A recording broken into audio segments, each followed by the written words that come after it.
This is LS, and you're on Thorin's YouTube channel, so cut the Western shit. Right, I'm here for another episode of Talk to Thorin, and my guest for this one is going to be Ashley Kang, who you may know for her interviews from LCK, the Korean League of Legends scene, which you will have seen on the Korizon YouTube channel, sometimes on ESPN's Esports channel, around some different outlets. So let's start out, Ashley, right? Normally, I tell people who are like rookie interviewers that a bad question to ask someone in an interview is usually where people say, why don't you introduce yourself? Because it implies that you yourself don't know who the person is. Otherwise, as the host, you could do it. Or it actually, that people often forget that it also carries the implication, like maybe no one knows who you are, which is kind of weird because why would you be doing an interview with someone? But actually, this is a rare example of an interview where I basically have to ask for some background that I can't really have anywhere knowing, because I only remember seeing your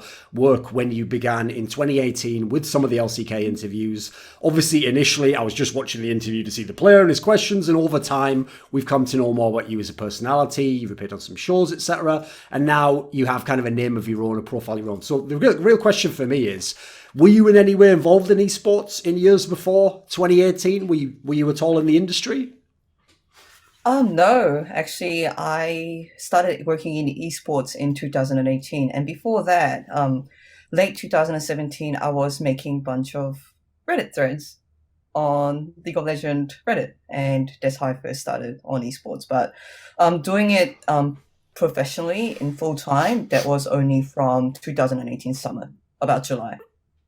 Okay, and can you give us, like, obviously, this is also another question I would normally never ask, but for everyone watching the interview, I am aware of some things that I can't myself mention, and it's up to Ashley to talk about. So, when you say there professionally, so okay, for me, as soon as someone makes their first dollar doing something in esports, they can call it professional. They can say it's their job if they want. But obviously, people want to make like a living salary. They want to have like a career where they can build something more than just the work itself. So can you give us some update? Like, what was 2018 like in that sense? Like, were you starting from absolute zero? Like, I'd never heard of this Korizon before. So can you tell us anything about this company or what this broadcasting platform was? Okay, so I can. Yeah, I would like to answer the question, but I have to go a few years back if that is Sure. okay. Sure. As you can tell from my accent, I actually grew up and lived in New Zealand, and I had no journalism background. I graduated from software engineering. I was in IT, and I was working there for 6 years. I'm pretty happy being a front-end developer, and I was also always watching the LCK, the League of Legends scene, and it was about late 2017, then I realized that, hey, there is, like, I love the LCK. I think the players are super interesting. I think because it is the oldest scene like, in terms of League of Legends, it is the oldest scene in the world. It's got such an intricate, like, in historic narratives. And Esports, yeah. Esports, more yeah, than League of Legends, you meant. esports. Yeah, I got what you meant. Yeah, go on. Yeah, because then I have to also talk about StarCraft. Yeah, But yeah, don't worry about that, sure. so I thought that, hey, when I started reaching out, like browsing through Reddit, seeing what the like Western audience is doing, they just saw the Korean players as robots. Yes. People who don't have personality, who just are amazingly good at the games, but like don't have any other stories to tell. And I completely disagreed. And like, how do I make the global audience love the thing that I'm really passionate about? And again, that was when I was a full-time developer, and I even wrote a Reddit post, hey, I want to start a blog where I talk about the LCK and everything that happens there a bit more. And I think that was about about early 2018, and people reacted to it really positively. Hey, we want to learn more about the LCK. We want to know what kind of human beings they are. So I was like, okay, so using my programming skills, I actually built Korizon by myself.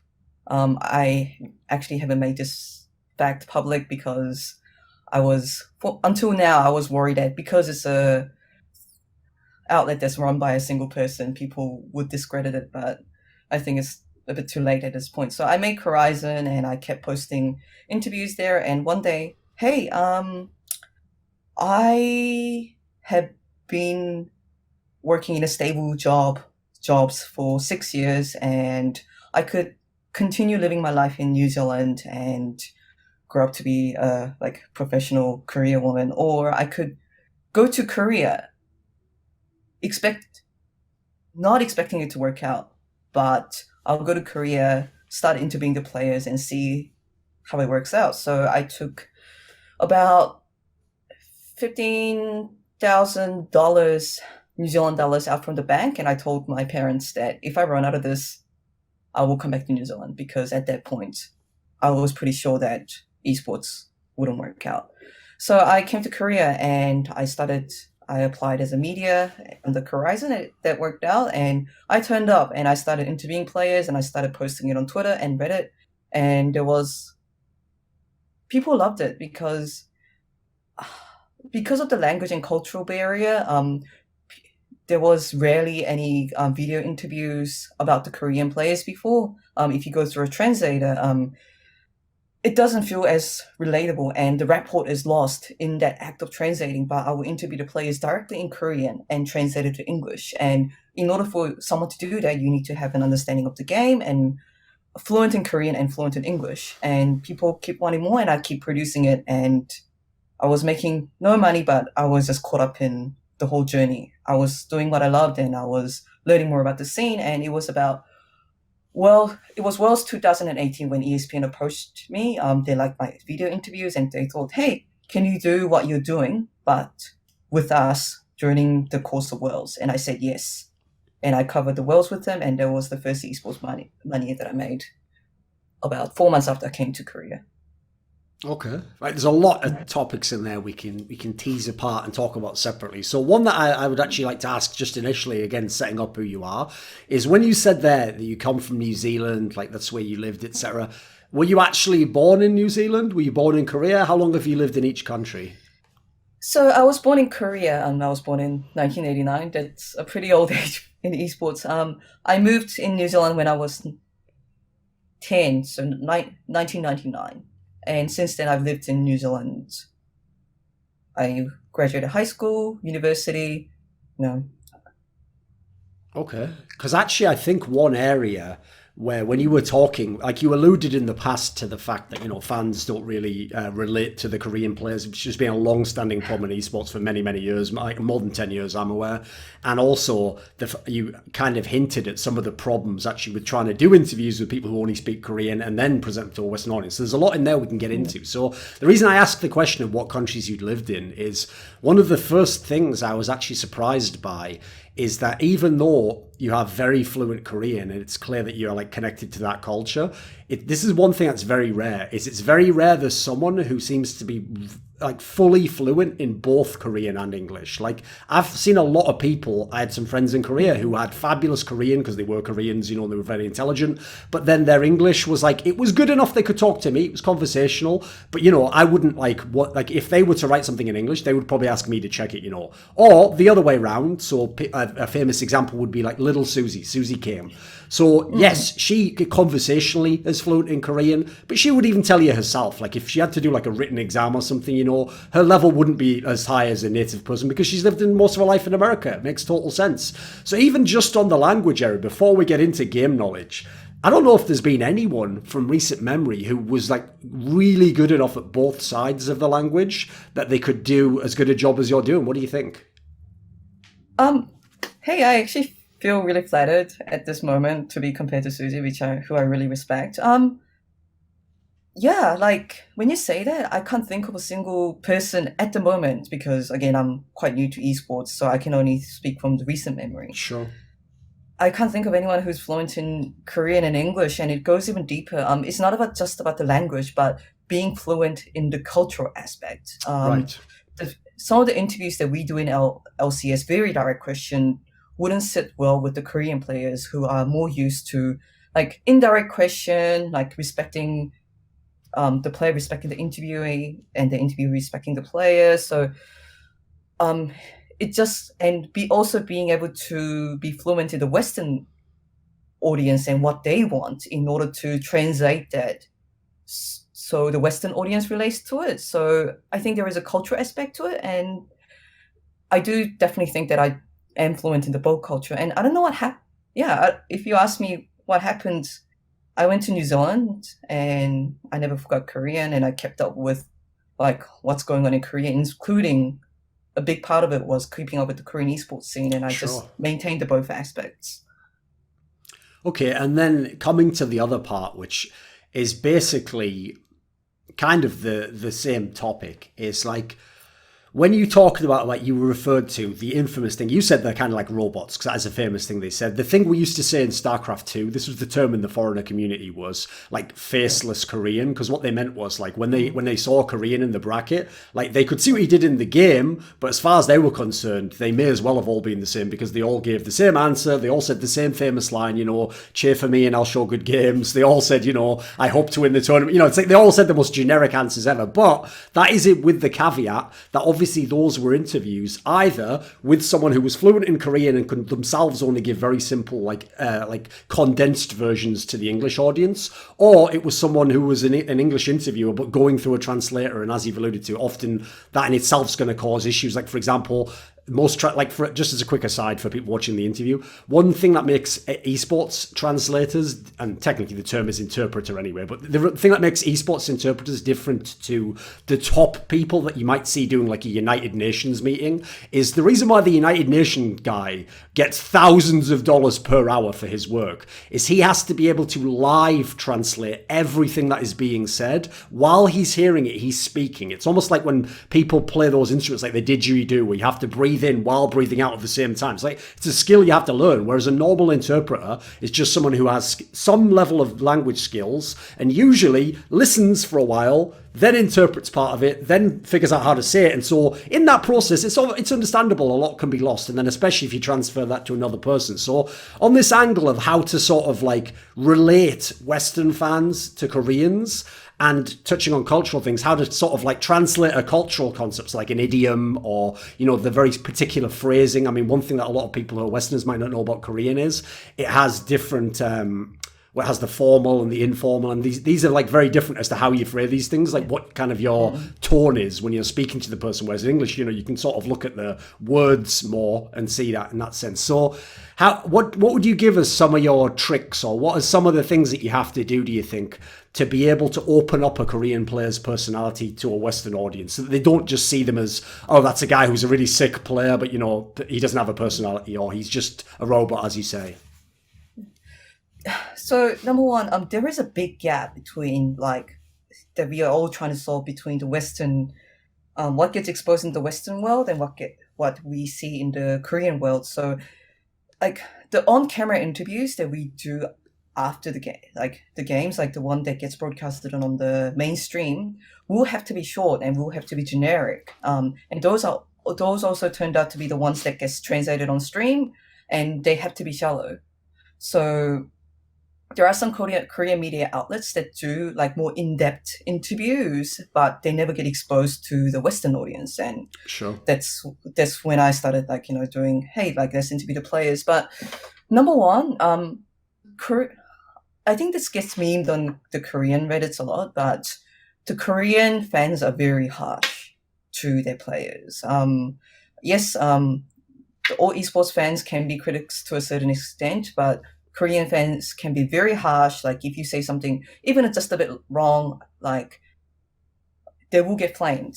And also, like because there are so many media outlets, the whole thing about clickbaiting or creating a misguiding title to the articles so they get propagated to the communities and people flame the player happens a lot. So this is one of the reasons that Korean players shut down a lot. Like they become quite scared of saying their own mind or do the whole trash talking that we got used to in EU and NA because of the community backlash. And one of the things the first thing I can do as a esports content creator is build relationship with the players. I've been turning up to the venue almost every day. I think I turned up to the venue about 85% of the game days, which is not healthy, but oh well. And you keep talking to the players and you relate to them. And once the video goes out,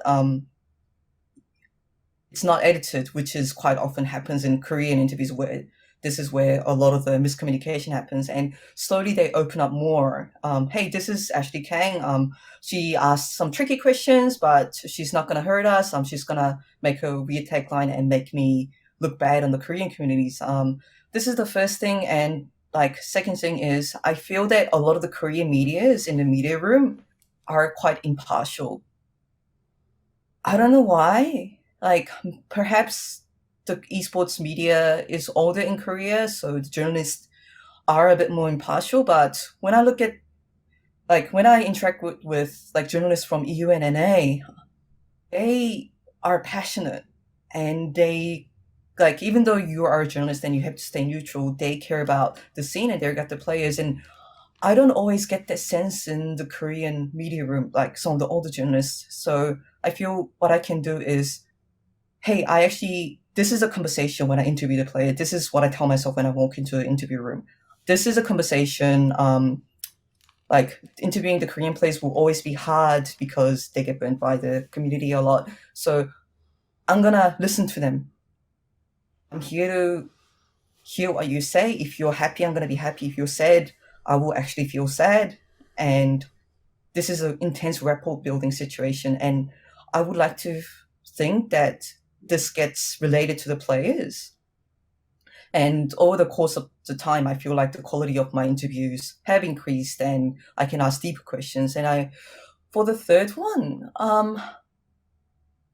like, it's all about balancing. It's all about knowing that the Korean media room is more delicate and knowing that the players have been burnt before and looking at the facial expressions of the players. I'm still asking the difficult question, but phrasing it nicely, phrasing in like the Korean polite, what do you call it? How we have like a different way of speaking when you're talking to an elder?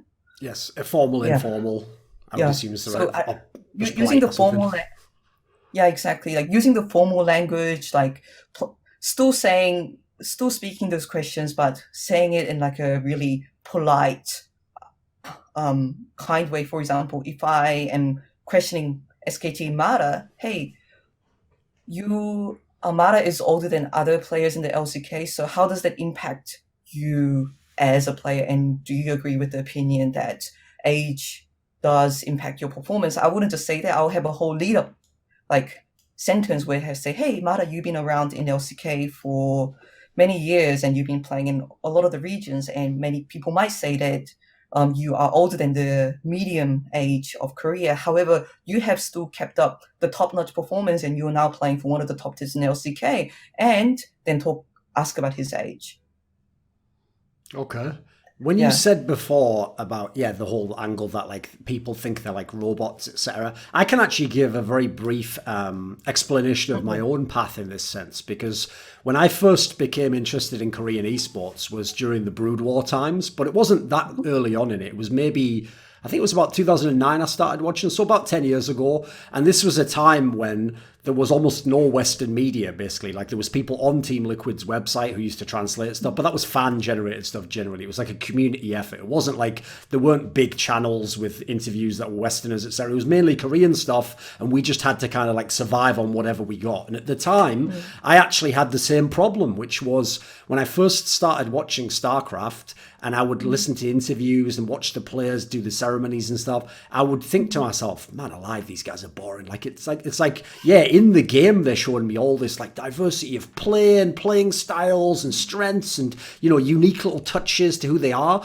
And if I looked at that, I could really get into it. But the actual personalities of the players seemed very bland to me. And a lot of that, I have to say, was like, first of all, it was just inexperience myself. Like, the more I actually followed the scene and the more I knew in myself about details of the player, I could infer more from what seemed like generic answers before. So, for example, the same player saying, something like, I won't underestimate my opponent, means something different if he's a champion and he's a lesser player. Actually, it's me who had to kind of do the whole legwork to catch up there. And then the other aspect is, obviously, I didn't know anything about Korean culture. And I think that was actually probably the most key element, because I have to say, when I went to Korea, I even actually had that phenomenon where I would literally walk down the street when I first got there, and I'm not even exaggerating this as a joke. I would think I was seeing Flash, Jaedong, Boxer, all these legendary players just on the street. Now, I obviously wasn't. They were just random people walking past. The point was, even my eyes and my brain didn't yet know, like, the little differences and, you know, minor things that was like so obviously it was just seeing that someone vaguely like Jaedong, and the brain was just forming a pattern and thinking, hey, that's Jaedong. And then, but if I'd even looked twice, you know, I'd go, it isn't, obviously not, like that's just a random guy walking down the street. So the point here is, I feel like a lot of bringing that through to the Western audiences, it's kind of like an education process, right? You got to kind of like get them up to speed on certain things, like you're saying. Like, a player can't just be, even if, I mean, actually, the example you picked there is a pretty good one, Mata. Because if people know Mata as a person, I can tell you he's quite a cocky guy, actually. And he's a very, very self-confident person. But in interviews, that doesn't mean actually that by default in an interview, he will give a very bold comment or trash talk an opponent. Because as you say, it depends on the context, right? Who's interviewing him? Who is the audience it's for? What is the status of the other player even? So it's a pretty tricky topic, right? And like, are you talking about like how to have the players express their like default state a bit more in interviews? Sure. And how do you bring out, you know, what makes them different from another player, like a bit of their personality? Because, you know, another aspect I probably should have thrown in there as well that I actually learned when I went to Korea is, if you're a Western esports fan and the only Koreans you know are pro esports players, remember, you also are looking at a very unique type of Korean person, because a normal Korean person actually can be very emphatic with their hand gestures, and they can be very animated with their face. But the point is, that's just a normal guy. The sort of person who, since he's been 13, has just been in front of a computer for 12 hours a day. He might not be as expressive with his face. He might be a little bit more flat, you know. He might just speak in a monotone voice because maybe he doesn't actually himself have a high level of social, I don't know, attunement, whatever term you might use for it. So what do you think on this whole topic? Any way you want to pick up on any of that stuff? So, like, I think the subject we covered so far is, how do you make Koreans relatable, specific to the Western audience? But I'm gonna take it one step further and ask the question: how do I make the Korean players relatable in general? Yes. Because, like, in the end, the audience is an audience, like, it's a human being. But this is something that I noticed with my video interviews, and I don't like talking myself up, but like, I'll do it with examples. When I started creating interviews with Korizon and ESPN, they were getting a lot of good feedback even from the Korean communities. Hey, she's asking I remember one specific comment that said, hey, she pushes the envelope slightly, but she never crosses the line. And I think,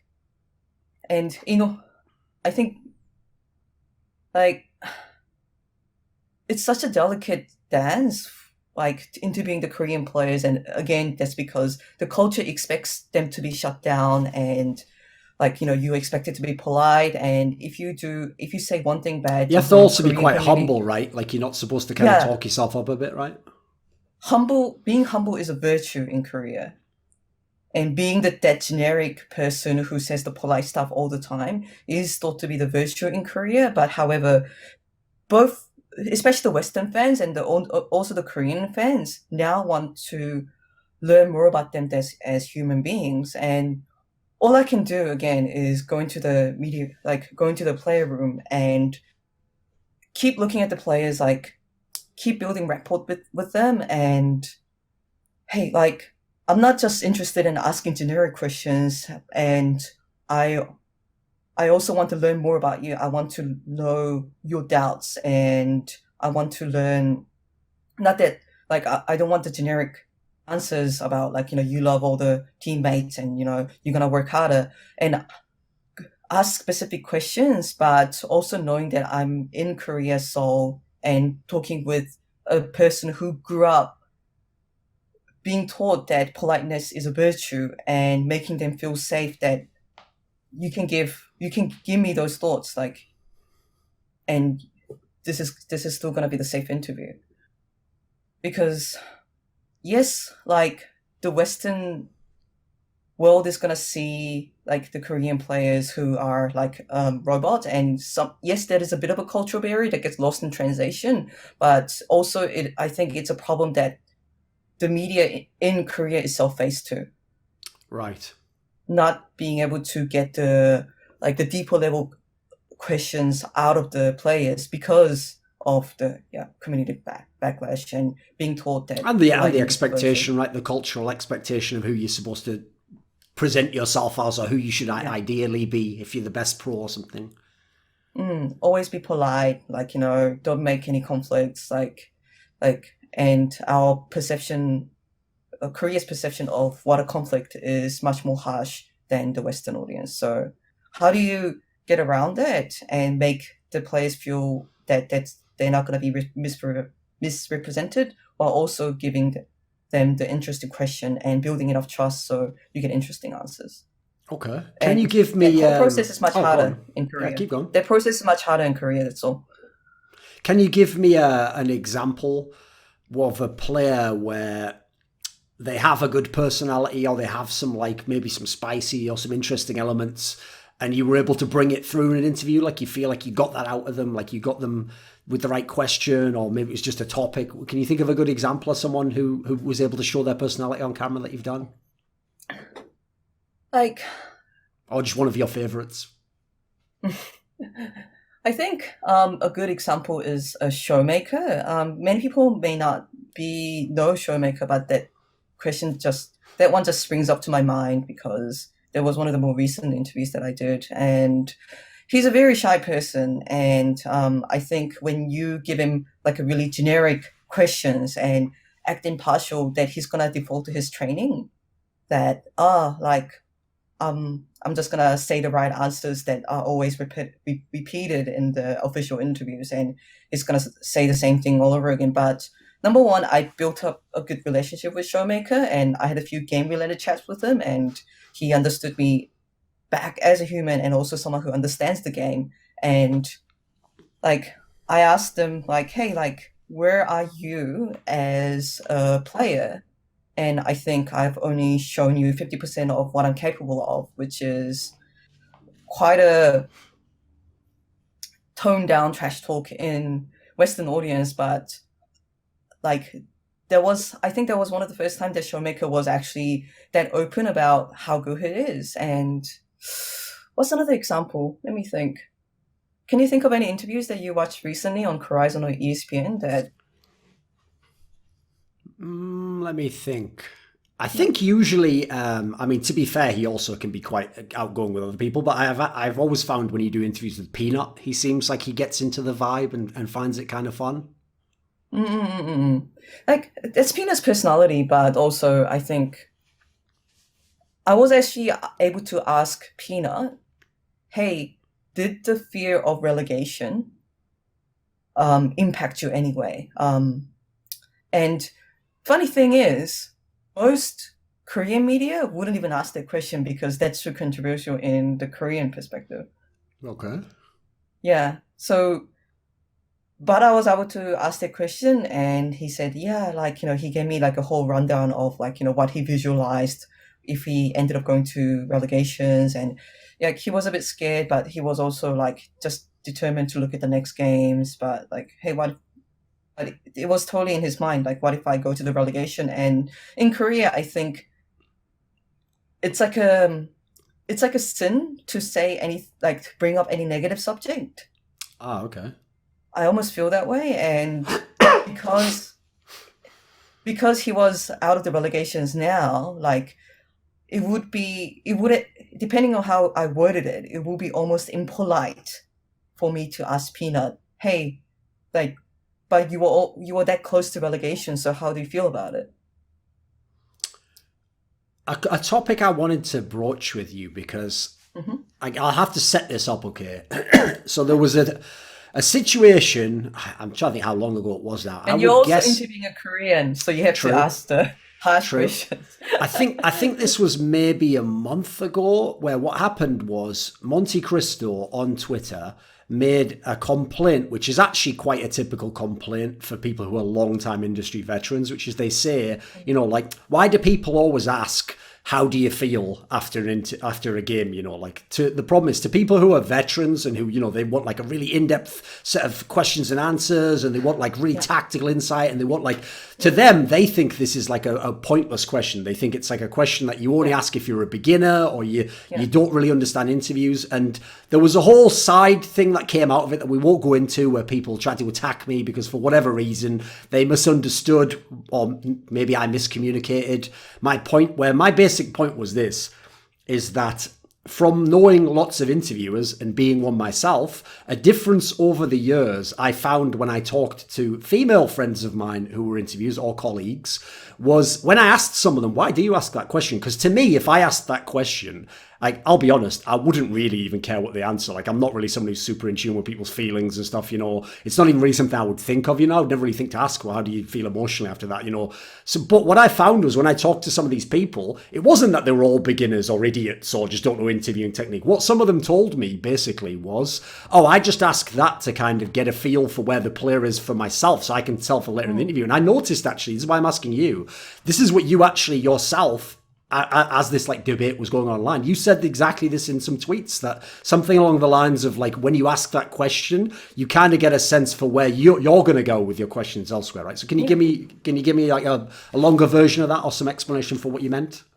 Like, okay, you just asked me like, give me an example of like when a player opened up, and when you talked about the debate, one thing came up to me, so I'm gonna discuss it. In 2018 Worlds, in an international events, we have loser interviews. And Sure. Korean players are not used to loser interviews because, again, in Korean culture, losing is a sin, which impacts us in a lot of ways. And talking about the moment when you have lost or like anything negative is impolite, but there were loser interviews in Worlds, and when Africa lost, I picked Kuro. And when I walked into the interview room, I told my editor, hey, like, you taught me a lot of things, like, you know, in Western audio, like when it's like a Western interview, like the interviewer has to smile and just be happy and bubbly. I'm not going to do any of that. I'm going to be really solemn because I expect Kuro to feel really down, really disappointed in himself, like, or like the team or anything. And I'm going to be very solemn and very sorry to him because I just want to relate to him. And I walked in the interview room and I asked him, how are you feeling? And he answered, I feel despair. And I don't think he would have answered that way in many other interviews, but I was there to relate. And going back to how are you feeling, like that, depending on the answer to that, it could branch on in so many different ways. So if I ask them, how are you feeling? They might say, oh, okay, I'm very happy, but like, also I wasn't happy with my performance, so I need to work harder, which is a very standard Korean thing. Then you make a mental note to say, okay, so number one, I'm going to like delve into that a little bit, ask him, why is he feeling disappointed in himself? Like, do it in the right way where you kind of phrase it in the Korean language. Hey, I'm really sorry that you're feeling disappointed, but can you tell me why you're disappointed in yourself? And depending on the answers he give me back, do like some game follow-up question. And then end the question with, hey, but you were still happy with this victory. So ask some questions that delve into him feeling happy about the overall victory and nudge him, so I can ask him, hey, like, you know, you said you wanted to improve, so like, what are you looking forward to the next match? So I will make mental notes on what I'm supposed to explore. And like, if he says, hey, like, you know, I'm overjoyed, and then you know that, hey, I'm making a mental note again that this player is quite happy at the moment, so I can expect him to be a bit cocky.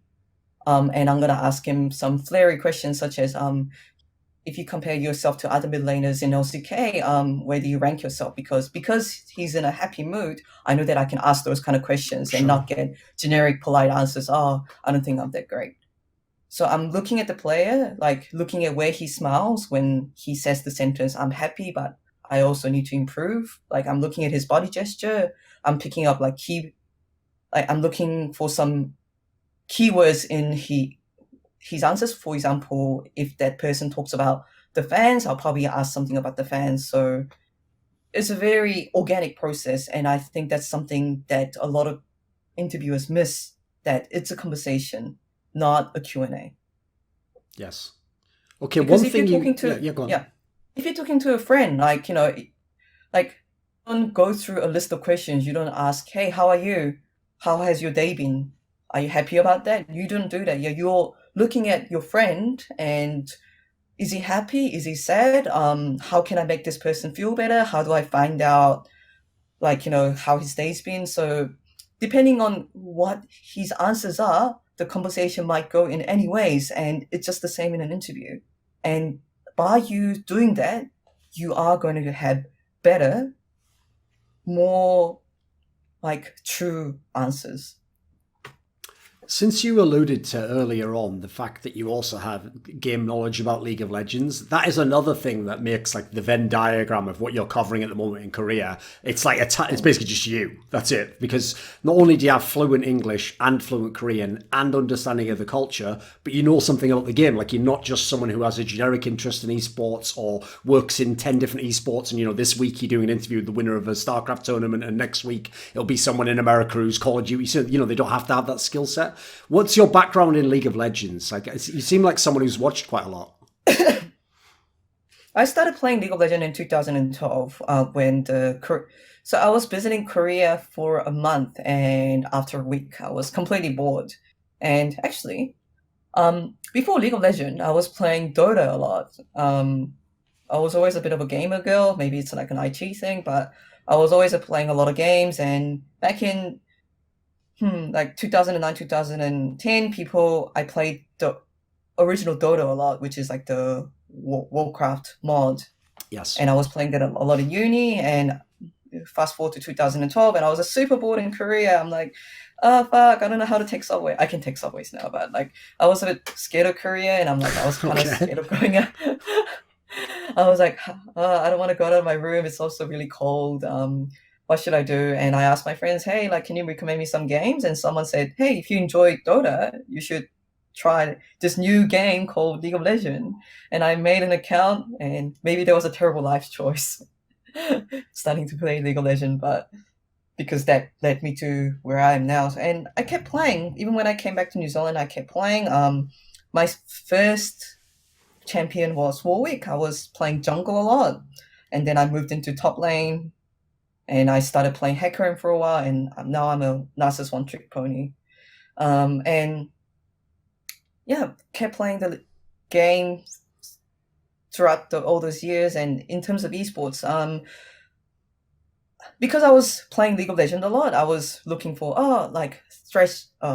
Thresh wasn't around at that time. Corki highlights or Blitzcrank highlights, and Sure.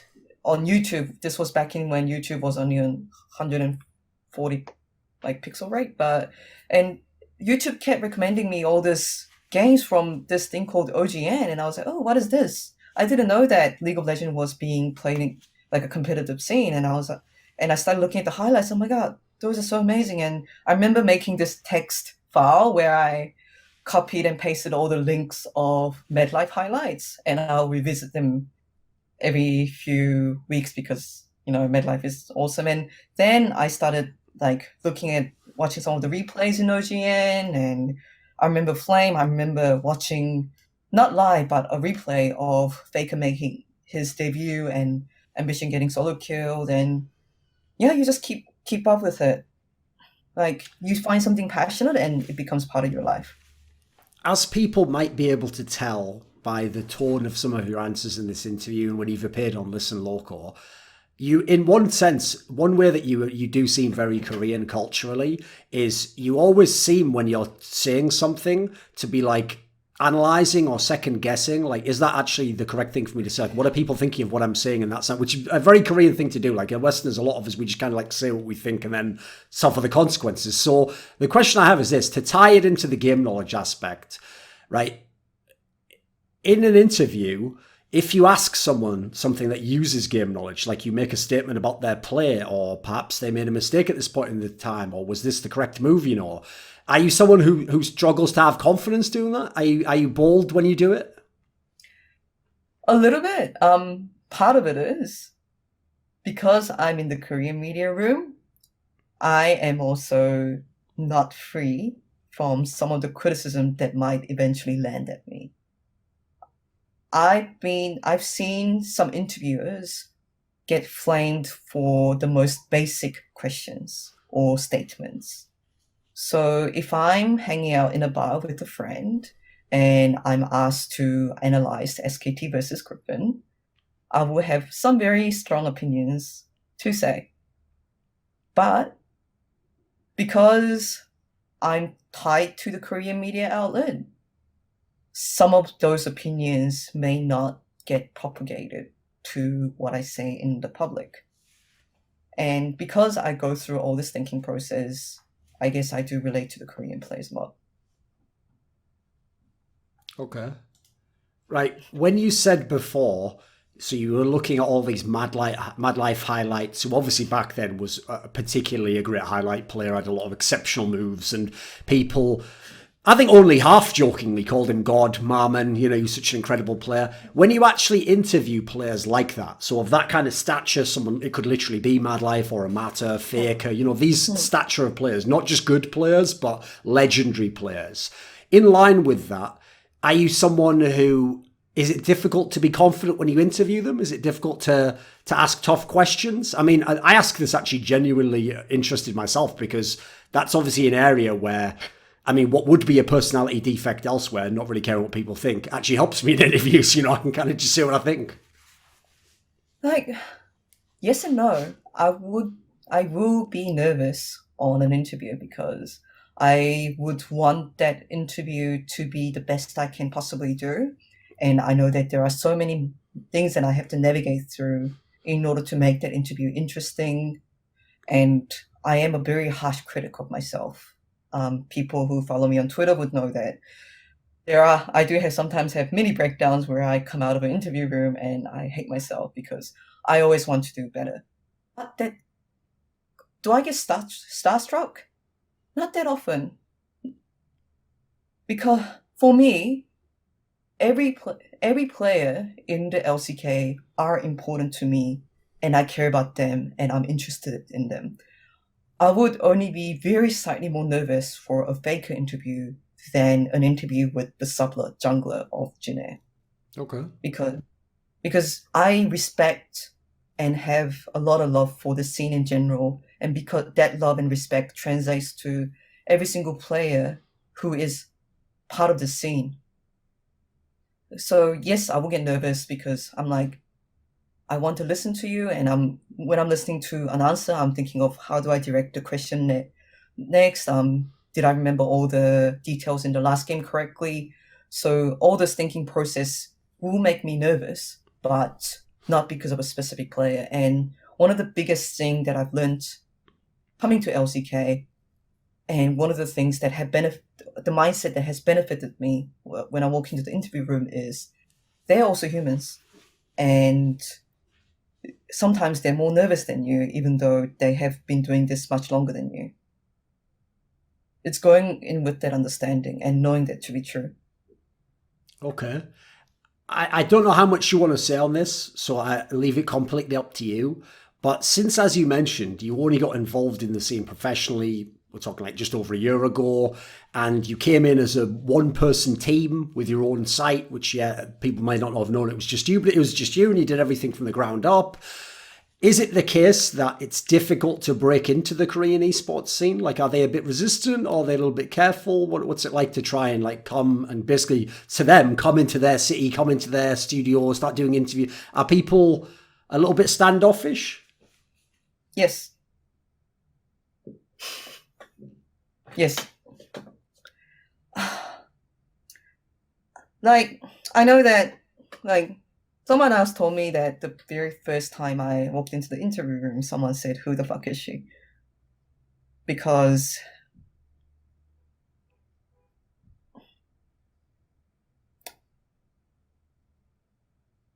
it's not an easy place, the Korean media room. Yeah, I'm just gonna leave it at that. It's Okay, yeah, like, that's fine. recently, I'm not gonna mention which interview, which event, and I guess I feel more free to speak about it because I think I built up enough relationship with the teams and established myself as someone. Hey, she works with ESPN, which was a big deal in Korea. Like she does she does produce good content, and she's not gonna like act as a fan or create very misguiding titles. But even recently, I wanted to go to an event, and I told Riot, hey, like, I'm going to go to an event, and they said it's totally fine. And I called the manager of the manager of the event, and I said, hey, I want to come in and like report on your event. And he said, hey, what outlet do you work for? Which is because in Korea, the outlet you work for is much more important than who you are as an individual. Like you as an individual almost don't matter. And they looked at, I said Korizon, and they looked at my website and said, hey, so you're a foreign media, and because you are not part of the Korean Korean journalist committee, I haven't heard about that. I haven't heard of that committee's existence before, but we can't accept you into the event. And I got a bit angry, and I said, hey, can you, because, okay, so his reasoning was previously other journalists have complained that there are too many outsiders coming into the media room who have people who aren't part of the big media outlets. And I was like, okay, cool. Like, can you tell me that really slowly? So I'm going to write it down, and I need to talk back to relevant parties about this, but is this an official stance of you as an event organizer? And because I pushed back very strongly, he was, oh, okay, let me get back to you. And he called up some other people who probably told them, hey, I've been around for a while, and she works for ESPN, like she provides content to ESPN, which is a huge thing in Korea. And he called back 10 minutes later, super apologetic. When I turned up to the event, like he even bought me a Starbucks coffee. But like the fact that I almost got denied from an event when Rice said it was okay, and just because I'm part of the foreign media and I'm not part of this weird esports journalism media, and that even became a discussion, did offend me. And it was a stark reminder what kind of environment Korean esports is. Okay. Right. Going forwards, people will have seen that you announced that you were going to attend MSI, the mid-season invitational. So you will actually be going to an international tournament outside the context of Worlds, which obviously has been in Korea in the past. What would you tell people about this? Like, how has this come about? What are your thoughts going into it? Will it be different from what we see from your LCK coverage? So are you talking about the coverage joining MSI? Yeah, like how did it come about that you can attend MSI? What are your plans when you do it? Will the type of stuff we see from you be similar to the LCK stuff, but just not with LCK players only? You know. Can I answer that question in like two sections? Yes. Okay, so number one, I actually have an announcement to make. I have previously said on Twitter that I will be attending MSI, and yes, I will be attending MSI, and it will be under Korizon, which is my own outlet. As I have implied and mentioned before, I haven't made a single cent from Korizon so far. That's gonna change for MSI because I will be partnered with UGG, who will be sponsoring all my content. I'm sorry. It's all right. It's all right. Just want to make sure that we got it all correct. Yeah. If UGG is watching it, they're like, oh. Well, if anything, they got me to say it as well, so they're good. It was a benefit. It ended up helping them. So it took both of us said it now. So yes, U.GG. Yeah. Yeah, and everyone remembers it now. So it's U.GG. They will be sponsoring my content. So I'll be doing all the coverage that you've come to expect in the LCK.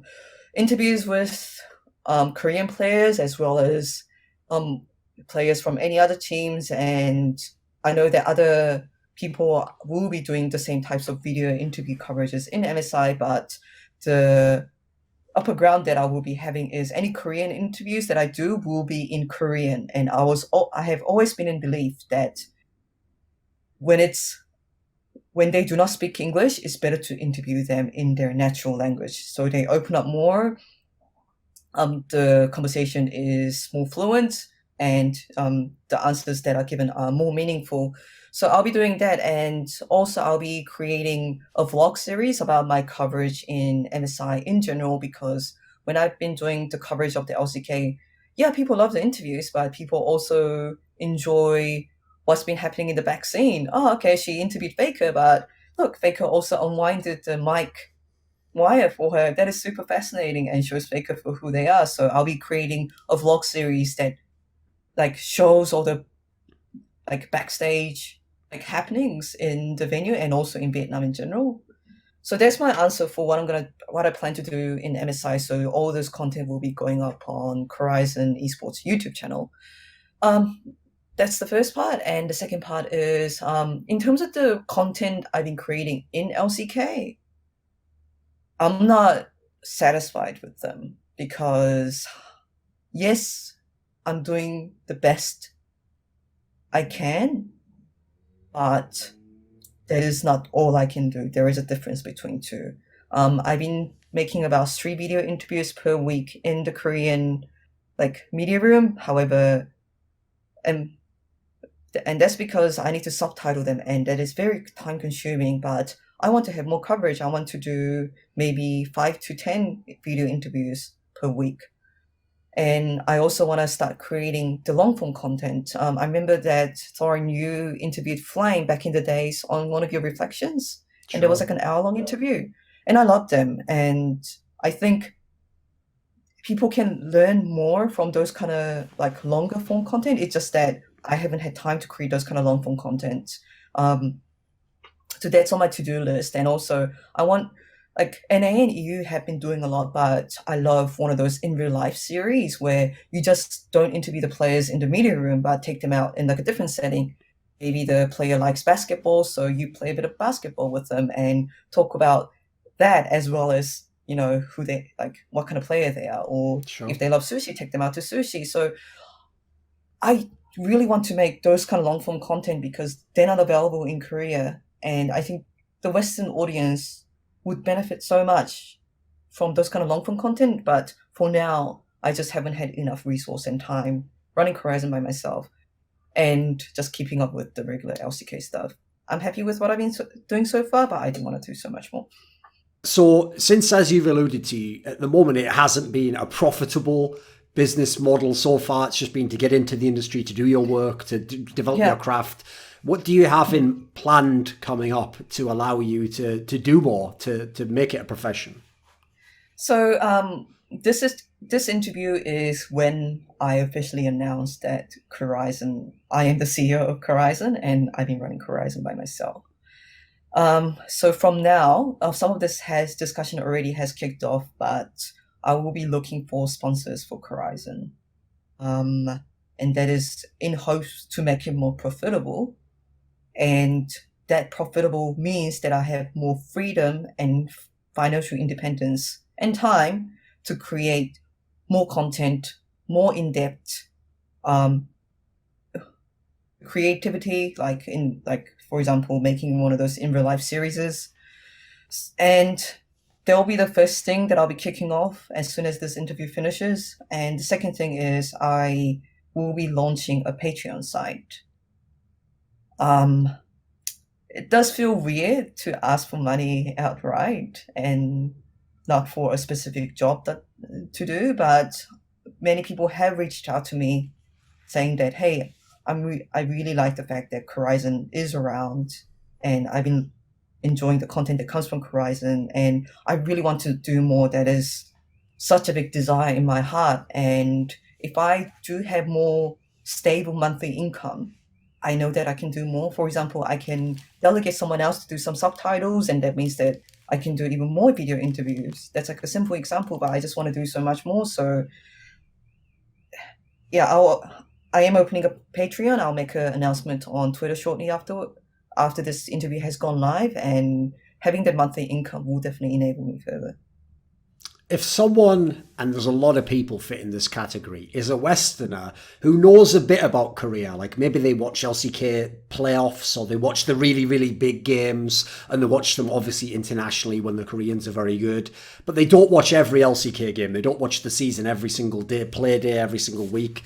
Can you pick out from this split a series or a game that you remember like very vividly, like a very, very good game to watch? Like you can pick the criteria. It can be a high level match. It can just be an exciting match. What would you recommend for someone to go and watch if they didn't watch much of the split? No doubt, round 2, SK Telecom T1 versus Griffin. Best of 3. It was exciting. Reasons? If I give some reasons, I'll be spoiling it. am I talking about assumptions? Imagine this was like the trailer then that they were watching, the trailer for the movie. Like, what would hype them up about? What kind of things can you tease a little bit? Okay, so for people who don't know LCK, the 2 top teams in LCK this season has been Griffin and SKT, and they have such a contrasting narratives.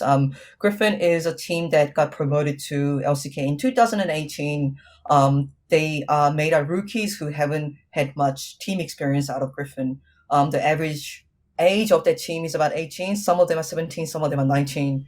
Super young team who have none of them have been to like an international title before, and they appeared into the scene as summer 2018 like a shooting star, and they ended on the second place on the summer 2018 summer split. So I don't think any other team has made such an impactful debut, and it's much more impressive because LCK is such a competitive scene. So they have the whole thing about, those are the super rookies. They are like the cartoon heroes. Extremely good team. One of the things about Griffin is because most of the teams there, most of the players there have debuted in that team.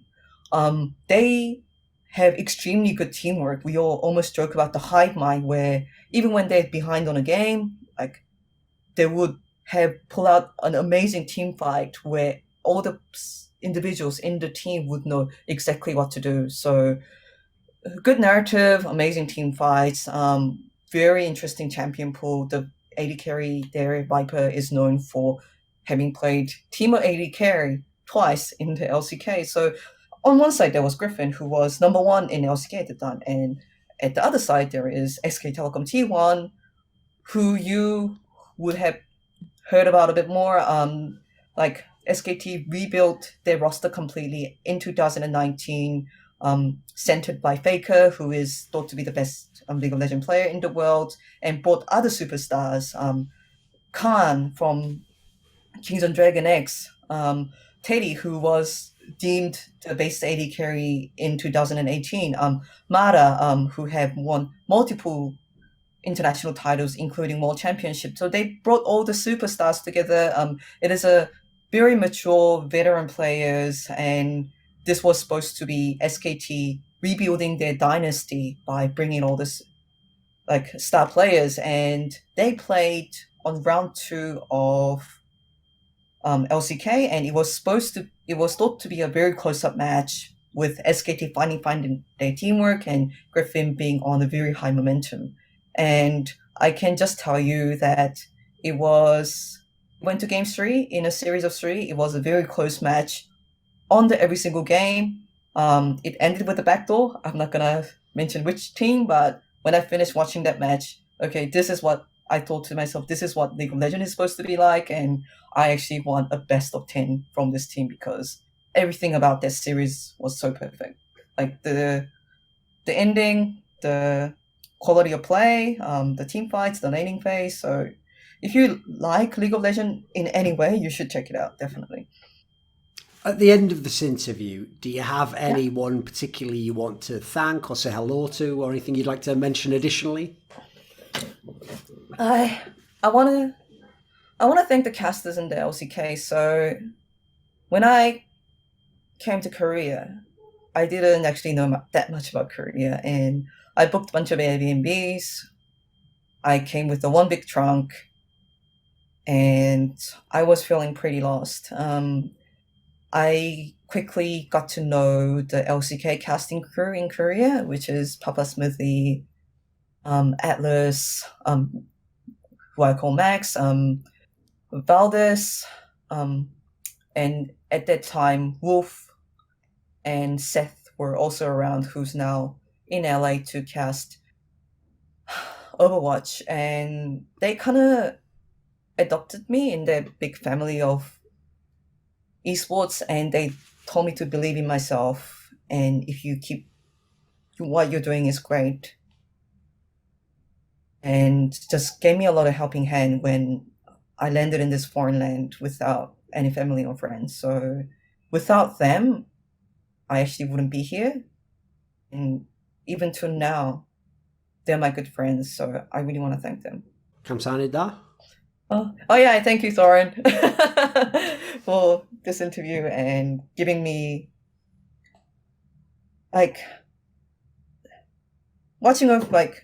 giving me this exposure and watching over me and believing in my content since quite early on in 2018. And I know that I haven't said it because it's probably cringy or something, but I have always appreciated it. This video was generously supported by Dean Tanglis, Andreas Snazore Westerlund, Butt Pounder 420, JDubs, Chi Mao, Daniel Olivar, Jiangheng Lu, OllieJ, Tobias Bernasconi, NateDOhDoubleG, Alexander Rao, and as always, a special thanks goes out to my main man, Jerky's Minion. Now, do you want to suggest a topic or a guest for my work? Maybe you want to ask me a question for my monthly AMA. Do you want teasers for who the guests are on my upcoming content? Maybe you want to take part in a monthly esports discussion with yours truly. Well, put your money where your mouth is and join the Scrilluminati today at the Patreon link in the description box below.